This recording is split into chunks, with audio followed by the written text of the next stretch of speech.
আসসালামু আলাইকুম বন্ধুরা, আপনারা সবাই কেমন আছেন? আশা করি ভালো আছেন। আজ একটা ছোট্ট কাজের জন্য আসলাম। এই যে এই ডিবিতে 3 পেজ ডিবিটা মূলত বাসার ডিবি।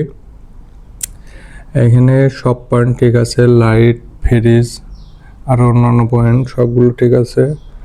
শুধুমাত্র কিচেনের একটি পাওয়ার পয়েন্টে কাজ করছে না।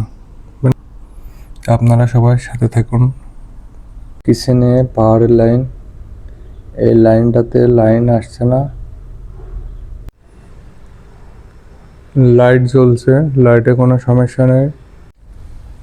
ফ্রিজে লাইন আছে দেখছেন, অবশেষে সমস্যা ঠিক করা হলো।